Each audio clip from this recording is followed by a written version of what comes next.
Today's presentation is Stagefright, Scary Code in the Heart of Android. Please welcome Joshua Drake. Thank you, everyone. Thank you. Thank you all for coming. Most of you probably have heard plenty about this research already. I just finished the slides literally 10 minutes ago, so please bear with me on that one.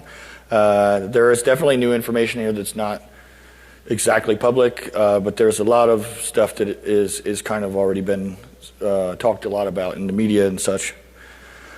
So without further ado, let's just jump right in here. So here's a quick agenda to show what we're going to go through today. I have this long sort of history of having really super packed slide decks. So if you get lost, the slide deck will be released. You can always go through it as many times as you like soon. And there's actually, I think, something like 20 bonus slides that I couldn't fit into the time. So here we go. So a little introduction. I'm Joshua J. Drake. I go by JDuck on the internet.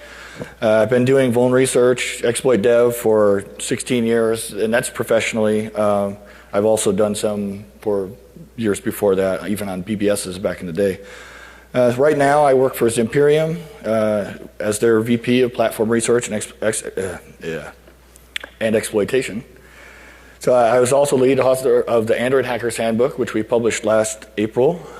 I believe they have it in the bookstore, and we're doing a book signing tomorrow at 10:30 in the morning with myself and 4 of the 5 other authors on the book. I also founded the DroidSec research group a few years back, realizing that there were a bunch of researchers looking into Android, but they really weren't communicating amongst each other very much. I thought it was important to bring us all together. Previously, I was with Occupant Labs, who is now Optiv, and Rapid7's Metasploit and VeriSign's iDefense lab. So the purpose of this research, the motivation, the driving factors behind me doing this research was to, number one, overall improve overall the state of mobile security, right? Mobile, especially in the Android space, has had a lot of bad rap from a lot of people. It's also got a lot of complications going on and a lot of problems. It's something that when you start researching Android, you learn this very quickly. And so I wanted to do that in 2 ways, both by finding and fixing vulnerabilities, so a very proactive approach, but also to kind of give people a reason to want to do better. Nothing really motivates people in security like a deadline. So deadlines are good. So I also wanted to increase visibility into some of the more risky code in Android. I don't know how many people, but just by a show of hands, how many people have ever checked out AOSP? That's pretty good. It's like maybe a third. That's pretty good. So that's like 60 gigs at this point. That's a lot of code. And I can't imagine anybody reading all that code. I don't think that's possible, not humanly, especially not well. But so I wanted to highlight some areas in Android that could use additional attention. And last year I did a talk here about the Droid Army, which is my collection of Android devices. And so I wanted to use that some more, do some good testing with that. When you spend so much time on a project like that, you want to use it as much as you can. So sponsors in this work, a lot of the work was sponsored by Occupant before I left that company, who is now Optiv again. And I've joined Zimperium in April, and they've been continuously supporting me through this entire process. I want to give special thanks to Amir Etemadi. I don't know if he's here. Is Amir, are you here? He said he might not make it. I don't see him. Okay. And I also want to thank Colin Moeller and Matt Solnick, who also were very helpful, especially on the MMS side of the research. So first of all, what is Stagefright? I'm sure you guys are aware of Stagefright, the phenomenon of, got to get off the stage right now, right? So, but this is different. You can see here, Dan Kaminsky thought it was pretty funny, and I agreed with him from the beginning. When I first found this code, I was seriously like, who names it that, and why would they name it that? So it's really just a multimedia framework library. It supports a lot of the handling of video and audio in Android, not images. Images are handled by some other code. And it provides the playback facilities for whenever you play back a video, but it also does much more, like extract metadata like thumbnails or the dimensions of a video, for example, or a frame rate. And so it's used quite a bit. So a brief history of Stagefright. So it launched in, so Android launched in the 1.0 days with OpenCore as their media engine. At some point during 2.0 dev, they decided they're going to rewrite it from scratch in a new project called Stagefright. So during Android 2.2, they actually supported both engines and shipped both engines on all the devices. And at that point, they controlled which one was used with the system property. When I looked at the devices in my Droid Army that ran 2.2, all of them ran with Stagefright enabled. I think during that time it was widely recognized that Stagefright was much more optimized and quicker code and more efficient, and so everybody was jumping on to use that. In Android 2.3 Gingerbread, which was quite a long time ago, I don't have the dates here, but I think that was 2010 maybe. So they shipped with it as the default, got rid of OpenCore entirely, you couldn't go back, and they've had that ever since as the media library that they use. So a side note, it's also used by other people. The Mozilla guys that work on Firefox made a fork of this code and put it into their browser. They ship it on all versions except for Linux, where they use GStreamer. And they started in 17, so that's quite a while ago as well. So why Stagefright? Why look at this? I mean, besides the name, right? The name's probably enough reason to look at it, but why else look at it? What I found when I did some deeper research into how the code is exposed, and I'll talk some more about that, was that it's exposed by multiple attack vectors. And I found that one in particular was very nasty, that being MMS, because it required no user interaction at all to trigger the code. Also, it's written in native code, it's C++. Let me try to stop saying, how about that?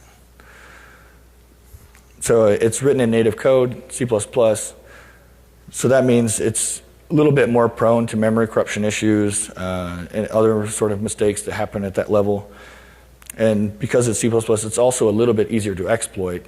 C++ builds in a lot of different function pointers into the language, and they use them quite a lot. So that makes things a little bit easier to exploit sometimes. So also, if you look around for people talking about media on Android, and you'd go look in our Reddit, Reddit's our Android, or the AOSP bug tracker, or just random sites like some of the Android forums, you'll see all these people complaining about how their device's battery dies instantly, or the phone keeps rebooting, and then if you read the whole threads, you'll eventually read that it's all happening because you have corrupt media on your device. So I was like, okay, that's pretty bad. I have to look deeper there for sure. And also recently there were some related publications about fuzzing this media code. So I'm just going to go through these quickly. There was a related work here in April published by Alexandru Blanda and his QA team from Intel. They released their code. It's out there.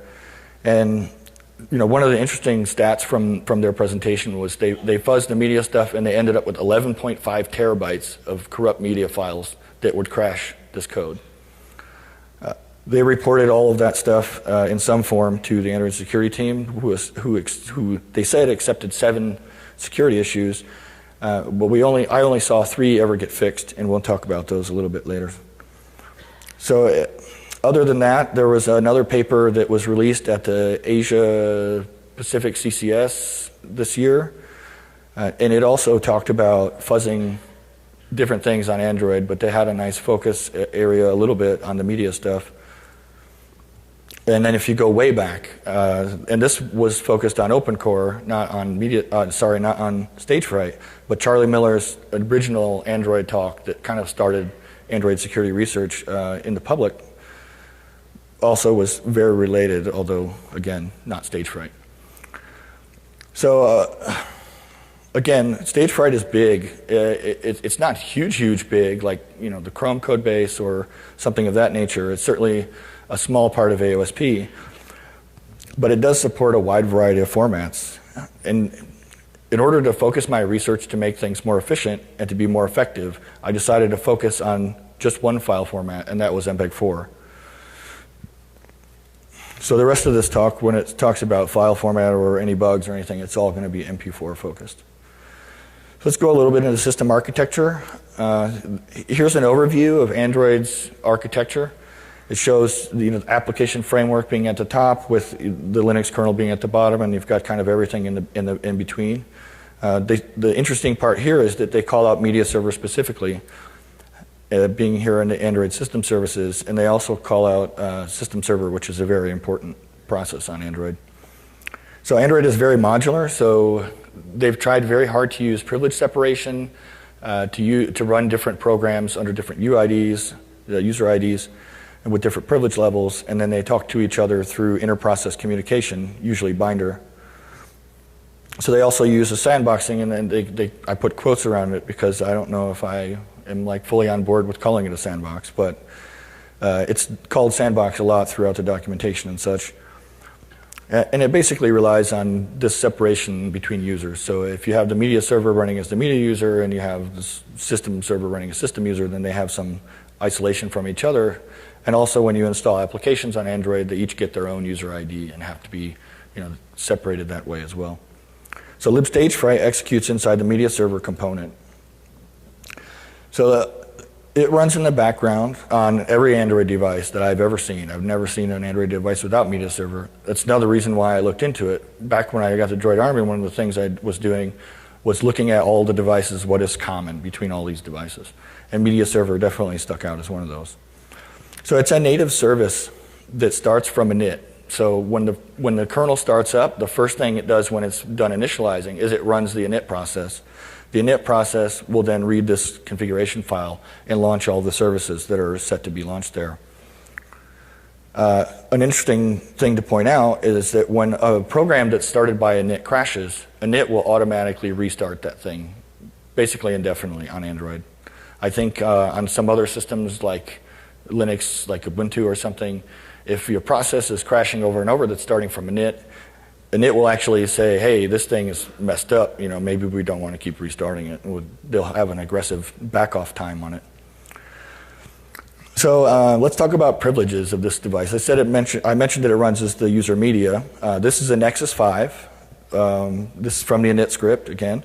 So you can see here, apart from running as the user media, it also has access to the audio, camera, internet, Bluetooth administration, bandwidth accounting, DRM remote procedure call, and also the media DRM group. So what these groups on Android let you do is talk to a lot of different endpoints. So basically they're opening a bunch of attack surface. If you're able to get into this process, you have all this additional attack surface exposed to you, but you also have all the legitimate functionality that those groups will give you access to as well. So the audio group is, for example, used to limit access to the devices that the kernel exposes for dealing with the DSP. So if you want to record audio, then media server is able to do that. If you want to take pictures, media server is more than likely able to do that. If you want to connect to the internet, how convenient, it's able to do that. So there's more. So I did a survey on the Droid Army. I had 51 devices plugged in at the time. I think I have almost 100 devices at this point, but they're not all plugged in all the time because I need more time to do some refactoring on that. So I surveyed 51. The breakdown here is by OEM. I don't even know what I'm trying to show here. There might be something missing.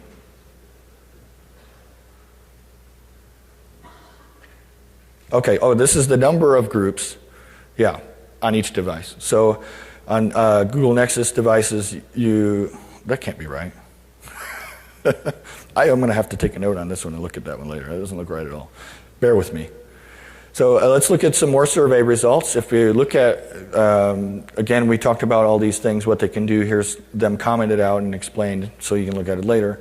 And I kind of hinted on what you can do with some of these.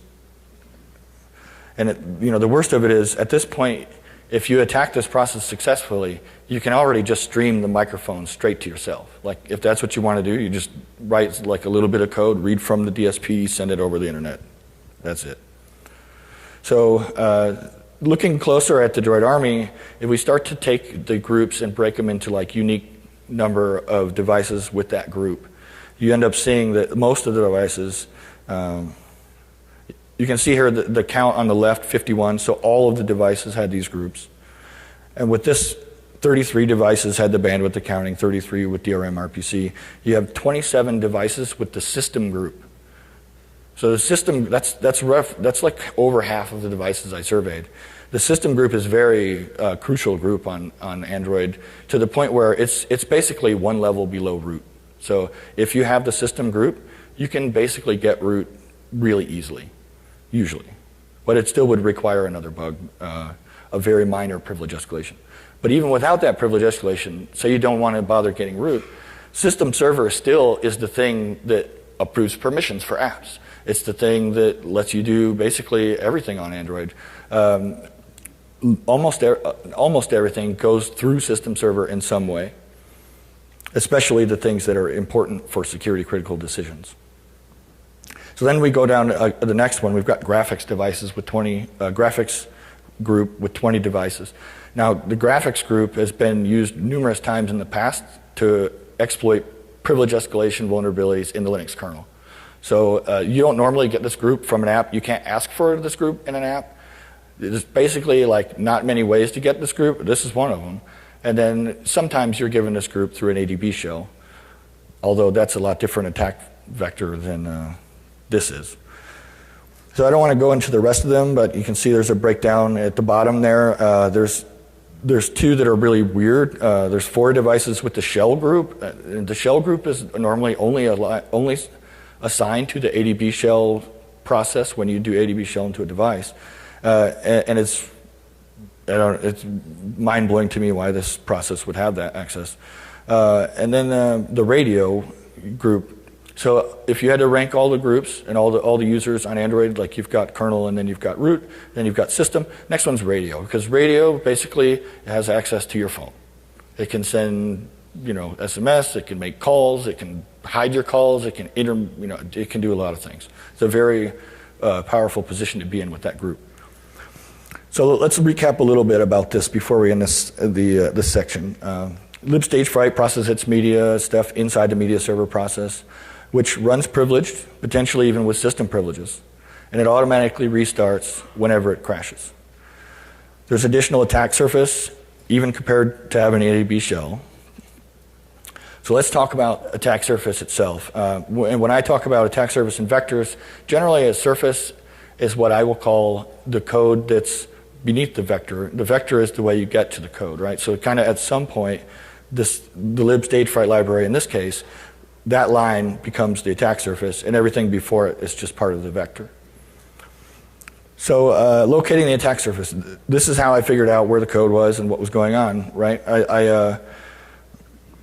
I just started up the video player to play a video with the debugger attached, and I looked at the backtrace to see where things were what the functions were, what's important here. And you can see here all the different functions. So when I did that, I looked even closer at each function, and then I started to see kind of where it was calling into things.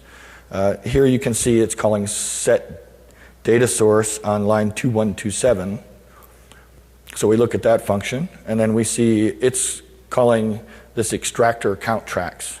So that ends up calling this function in the MPEG-4 extractor class called count tracks, which then calls read metadata. So simply counting how many tracks are in this video would directly call right into Stagefright, the parse chunk function.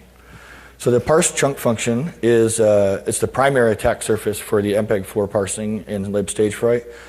It handles the dispatch for basically all the 4CC codes that are handled, and it's implemented as a recursive function. So whenever it sees an atom that is supposed to have like a collection of atoms inside of it, it takes that data and then calls itself again with an increased depth. So I did a little survey of different versions of Android to figure out how many atom types are supported, and I came up with 80 on the lower end and 140 on the newest devices. So this code has been continually developed over time, and it has more now than it did before. So now let's talk about some of the attack vectors. Let's talk about how do you get into this code as an attacker. Like, the surface is great, you can tickle it and play with it, but if you can't actually get there as an attacker, it's pretty worthless. So I used this methodology to enumerate what the attack vectors were, with my goal being how can I get my media files into this code. So one thing I did a lot was I would set breakpoints into this code, and then I would do things like open videos, look at the gallery, like attach one to an email, like send myself MMS, all these things. And those are quickly showing you if that code's being hit or not. The only note I'll add is if you do use the parse chunk function as your breakpoint, you'll get a lot of noise because it does recall itself recursively. So try to break more on the read metadata function instead. So the problem with this kind of methodology is that it depends on you knowing every way possible to do it anyway, right? How do you know that there's not some weird esoteric way where you can maybe bump phones with somebody and get a media file? Or I don't know. There's a lot of ways, right? So you don't know them all, and so the only way to really figure them out, and it may change from version to version in Android even, is to just read through the code and figure out what's going on. So the idea is to find all calls to the function, see if ask yourself, hey, can attacker's data reach here? If you don't know the answer, then you continue to track backwards until you find that place where it's read it from the network and then pass it along. So again, I mentioned the modularity in Android. It does complicate things.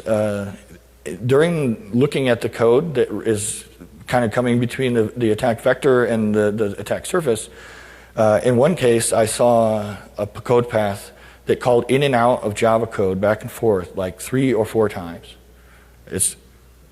I don't know what's going on there, but that's what was happening. So also it's object-oriented code, so that means you have to pay attention to the members of classes, you have to pay attention to methods. You can't just, it's not as easy to grep for things. So you have to be mindful of that, and also the lifetimes of some of the things. So I mentioned also how things are connected with IPC on Android.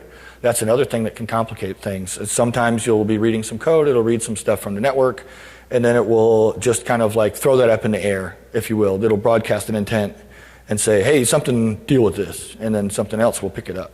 So you have to be able to figure out what's going to pick it up and then continue your auditing from there.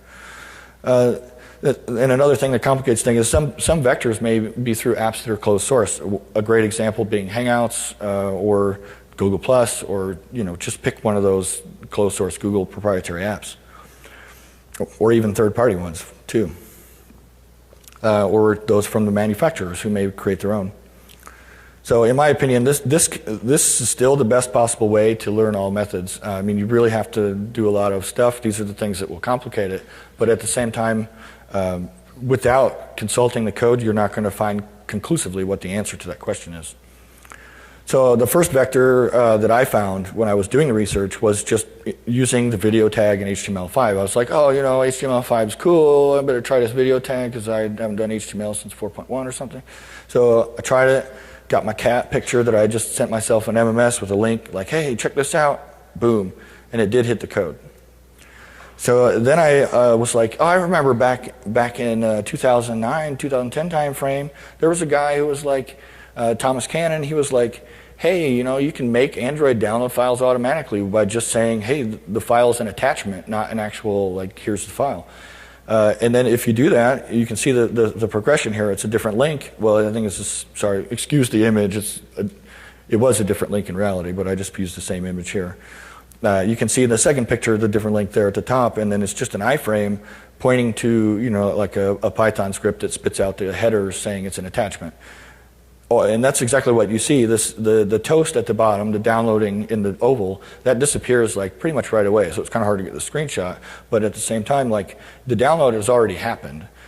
And if you look to the right, the final image, you see what you would see if you go home, app drawer, and then touch the downloads thing.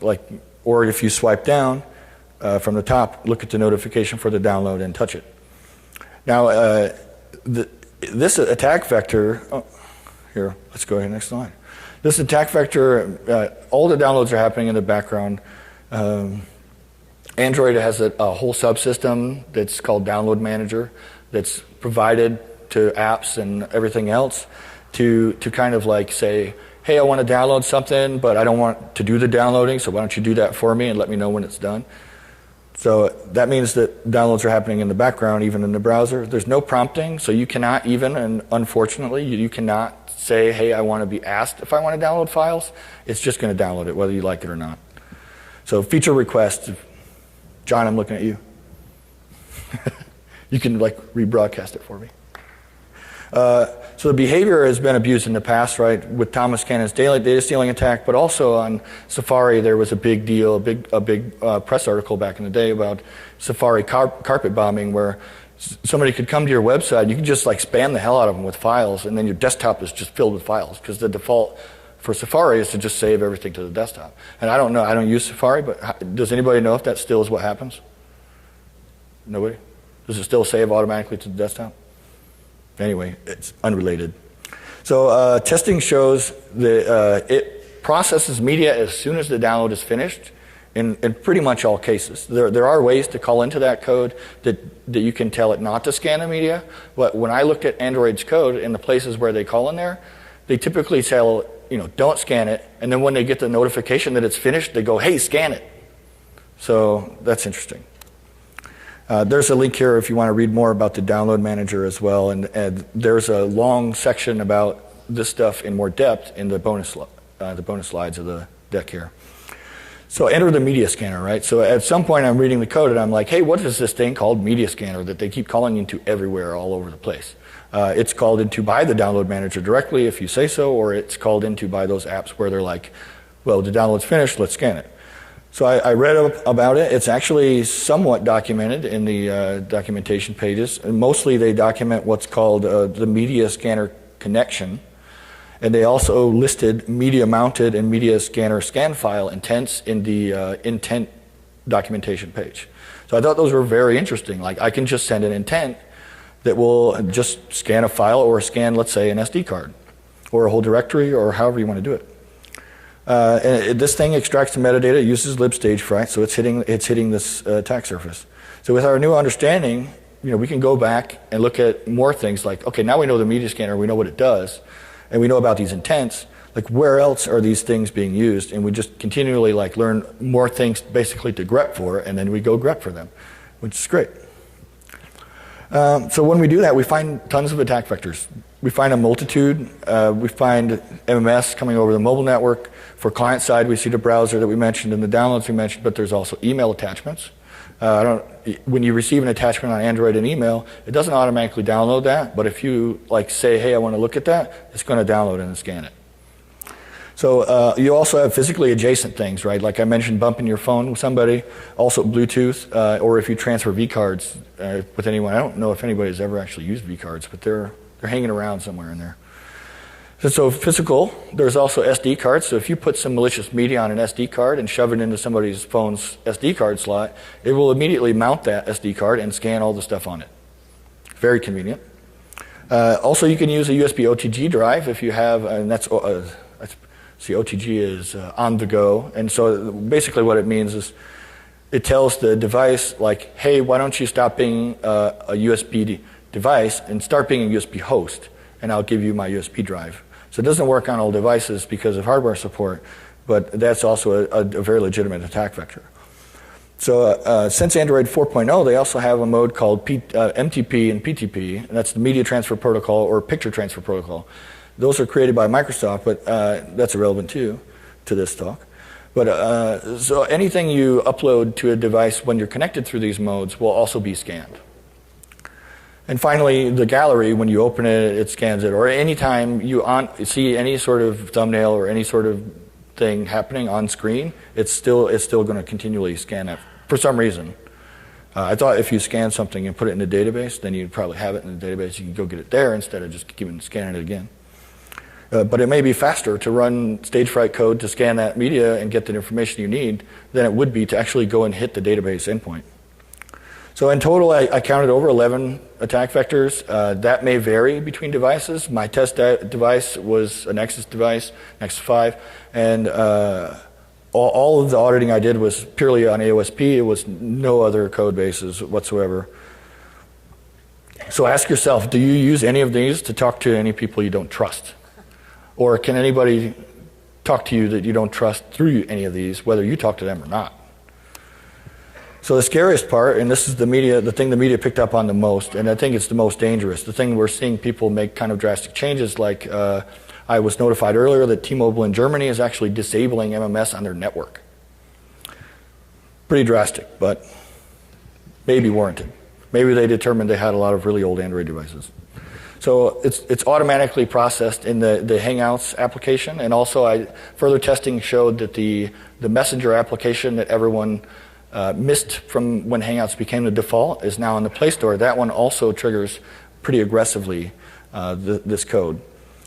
So in Hangouts, when the MMS message comes in, by default auto retrieve is on. There's a setting called auto retrieve.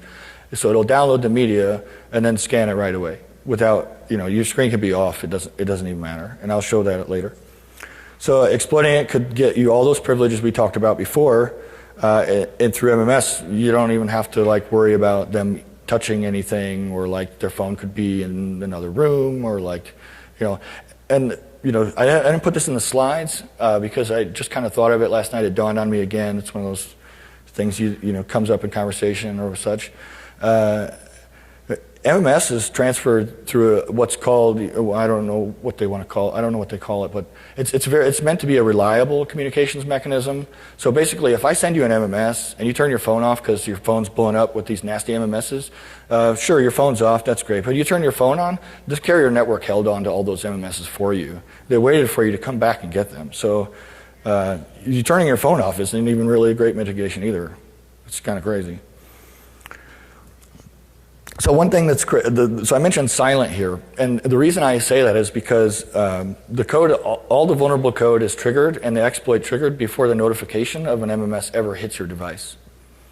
So you could theoretically, and it'd probably be a significant amount of engineering work to do this, but you could develop an exploit such that the payload would clean up all that mess and stop any of that from happening. Delete the MMS, all the things, and you wouldn't see anything at all, even when you were looking at your device. And that freaks me out. I don't know about you guys. So the big thing here is that it's you need a phone number to attack somebody this way, but a phone number is a 7-digit number. Area codes are fairly predictable. You don't really need to brute force all of those. And prefixes are actually queryable through a website. So at some point you can limit that down to a much smaller number and just hit everyone if you wanted to. So where does it work? I mentioned the Hangouts application. Somewhere along the line, when they introduced Hangouts as a default, they removed the original messaging application, the one with the little green square with the happy face. And so I mentioned this. Okay, let's keep going. So if you guys have MMS, right now, you should take your phone out and you should turn off auto retrieve if you have not already, because it will save you from the nasty. It won't save you from everything. You can still get spammed with MMS. You can still get lured to click it. You can still get lured to a link. You can still... Excuse me. You can still... I can't even say that. Thank you, guys. So you can still get SD card inserted, if you will. There's a lot of ways still. So it's not a silver bullet, but it absolutely makes the nastiest thing. It will hopefully, if you have a really old device, which I hope you upgrade, it could prevent you from being the propagator of a worm, possibly. So I mentioned this before, the vulnerable code is triggered very virally, if you will. I like to use that word for some reason, and maybe it's the wrong word, but aggressive. It's similar to the old days when you would see sort of an image file that you save on your desktop, and all of a sudden the vulnerability triggers, and then things get really ugly from there. So, for example, rotating the screen, every time the activity in an Android app is redrawn with media showing, it just scans it again. So let's keep going. So are there any other vectors? I don't know. I haven't looked at everything. I can't look at everything. I got this question a lot on Twitter, is WhatsApp affected? I have no idea. I don't use WhatsApp. Is Facebook Messenger affected? I have no idea. I don't use Facebook Messenger. Go on, and I haven't tested them all. So in general, you can go and say, if an Android device is allowing you to view media from any untrusted person, then it's probably affected. Yeah. Excuse me. So, here's some other ideas. If you guys decide to look into this stuff and you want to learn, you manage to find another attack for, I'd love to hear about it. Something cool like that is always fun to learn about. So let's talk about finding the bugs. That's juicy and fun.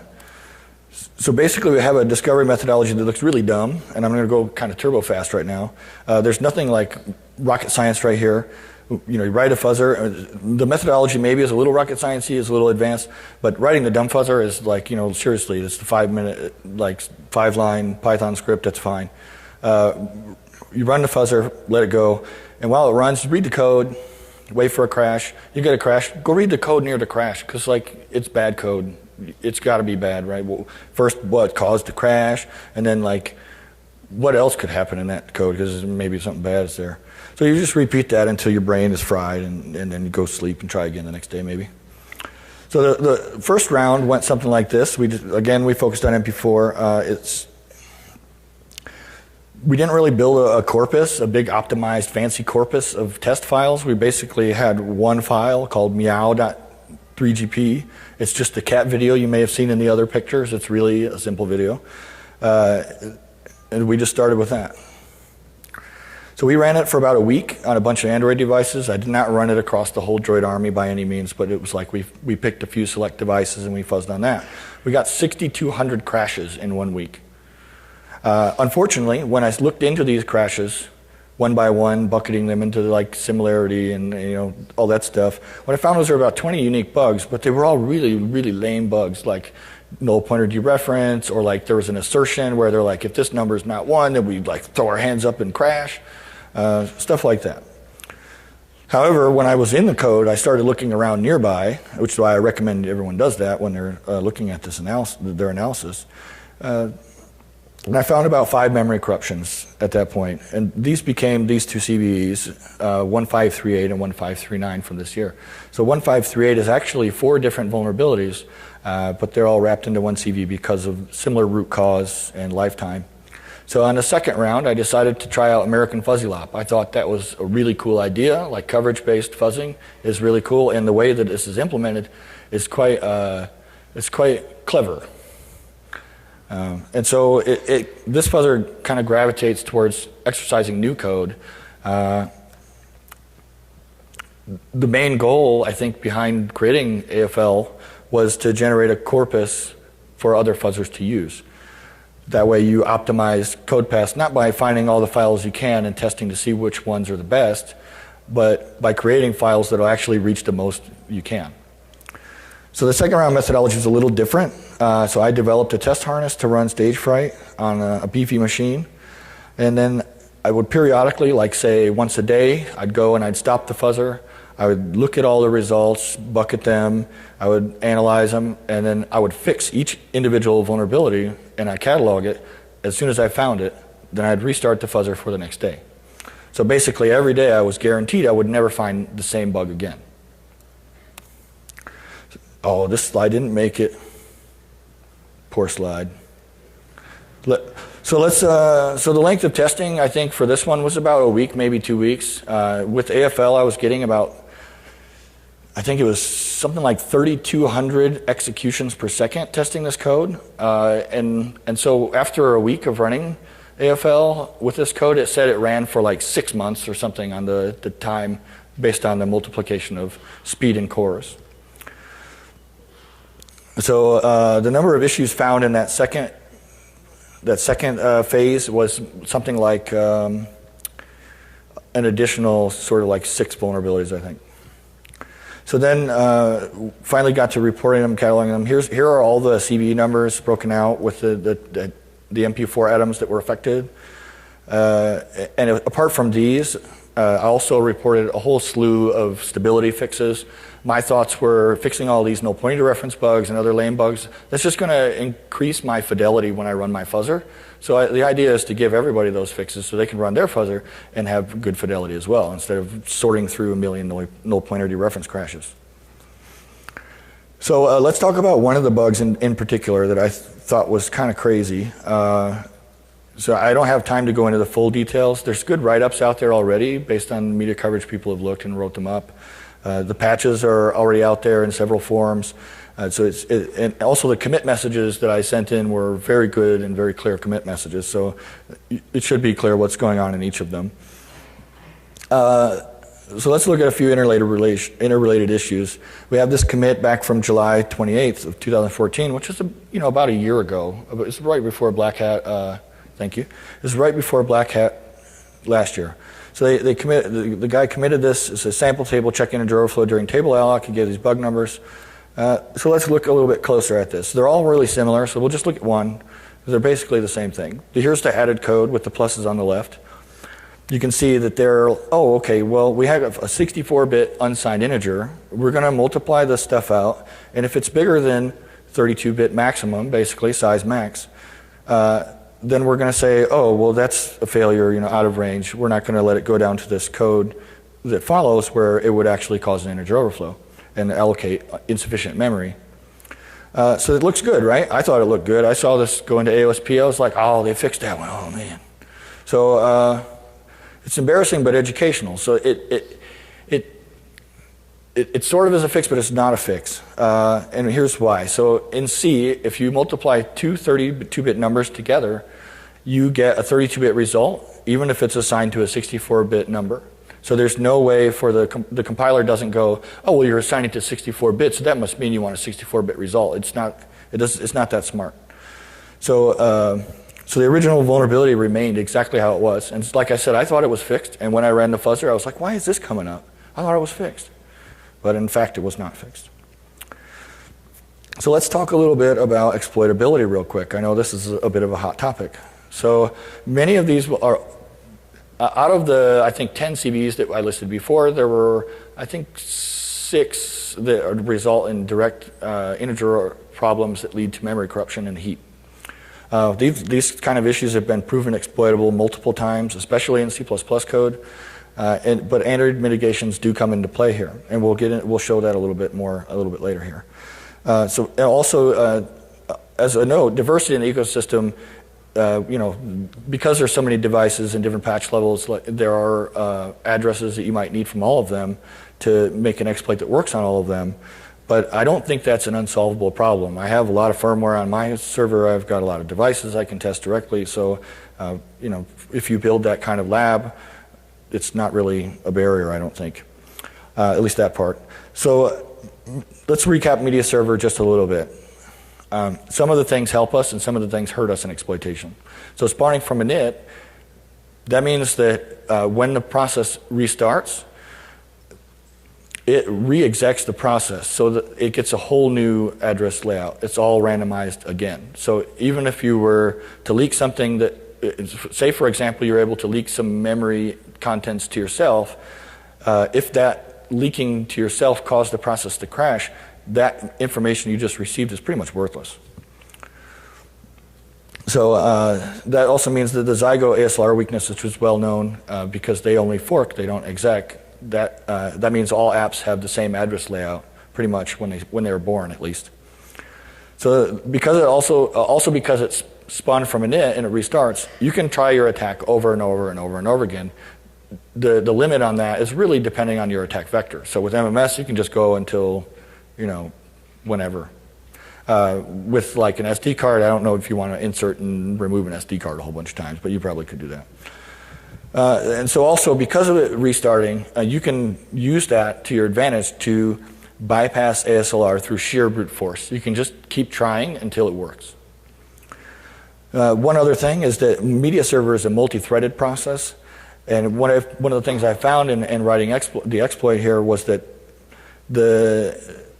because it's multi-threaded, there's some determinism problems with the heap. I've been able to work around a lot of them, but not all of them. So new in Android 5.0, they had a new mitigation. They also had a change to JE malloc. So these two blocks of code are functionally equivalent. You can see that it's like new sample to chunk entry, and so on. And then that's the same as basically mallocing the size of one thing times the thing in the brackets, the number of elements.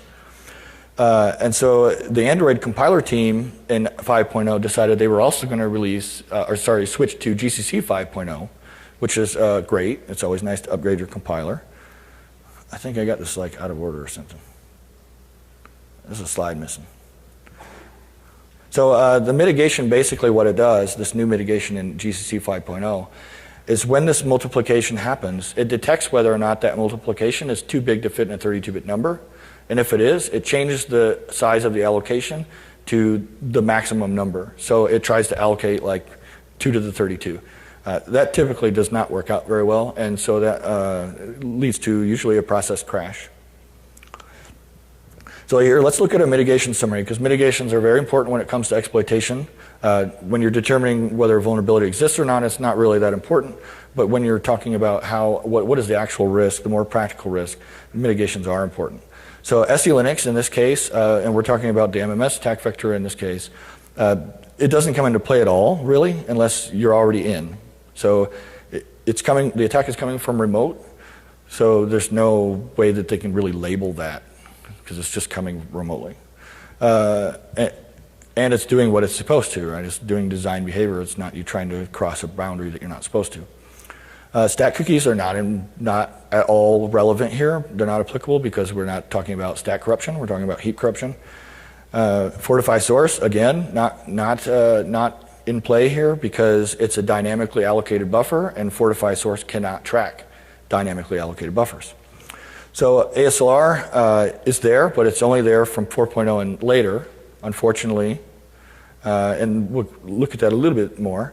But NX is there. It's been there for a long time. But the thing with NX is if your ASLR is weak or you can bypass it in any way, then you can just use ROP to bypass NX. It's really not a complicated jump there. So the GCC new mitigation, it only affects some of these vulnerabilities. Basically, it will only affect those vulnerabilities where the number that's inside the brackets is a simple number, and some of these vulnerabilities actually are like taking two numbers that you can control, adding them together, and those are inside the brackets.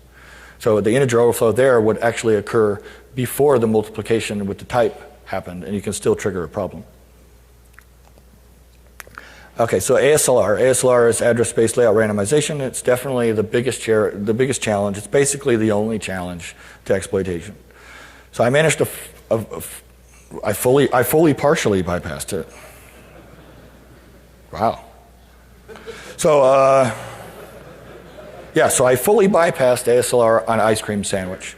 There was not an issue there because on Ice Cream Sandwich there was a known weakness in the ASLR implementation that left both the binary base and the linker mappings, executable mappings, at a predictable address.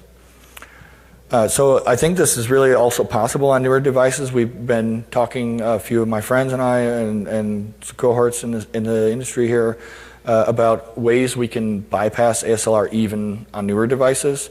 My biggest guidance here would be 64-bit devices. 64-bit makes a big change. It's not really like something you can say like, oh, 64-bit is a mitigation. I don't really think that's what it is, but it definitely makes ASLR more effective. So exploitability by release. Gingerbread, yeah, you can exploit it. There's not really ASLR there. Ice Cream Sandwich. Yeah, I mean, I didn't go into Froyo. I didn't put Froyo here, but Froyo you should put in the same bucket as Gingerbread. There's not really anything going on back then. Ice Cream Sandwich, yes, proven. It has weak SLR. The newer devices, in theory. More to be found on that, right? So I think I have like 3 slides left or something. Well, how much time do I have? 2 minutes. All right, I think the video is like longer than 2 minutes. No, I'm just kidding. I cannot find a way to get out of the screen. Is that like BS or what? Anybody know a key to show your desktop on OS X? What's that? Windows, are you trolling me? I mean, I think that works on Windows, but it doesn't work on OS X. Command D, that's what I did. Windows and Command are the same button, right? What am I getting here? Thank you. Bookmarking my own presentation. Okay, this might actually work. Oh, no, that's not going to work yet. So let's try escape over here. Oh, yeah, there we go. Right there, let's do it. All right. Now we're going to have the problem again because I'm maximizing it. All right, so here's a little video. I would do a live demo. I didn't have time to set the live demo up, although I have the equipment with me. Here, let's see if we can get some audio. I'm going to take this down here. Where's the mic? Where is this coming out of? Can you guys hear the audio?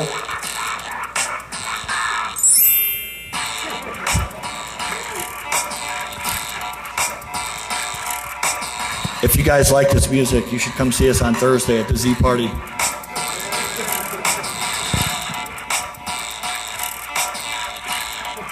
Oh, thank you. So we're going to do it one more time, just because, the screen is off, and what happens when the screen's on, right? Maybe you're looking at your phone. What will you see? And this is just my exploit. This is not the ultimate, penultimate, amazing, super dev'd out for like 5 months exploit. Don't mind the typo either, if you can spot it.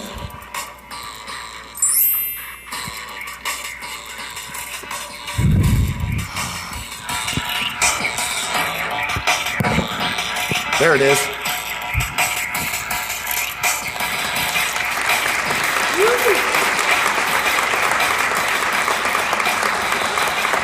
Okay, thank you.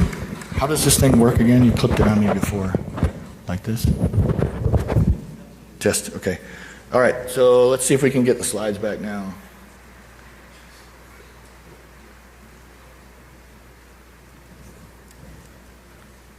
All right, so that was the demo on ice cream sandwich.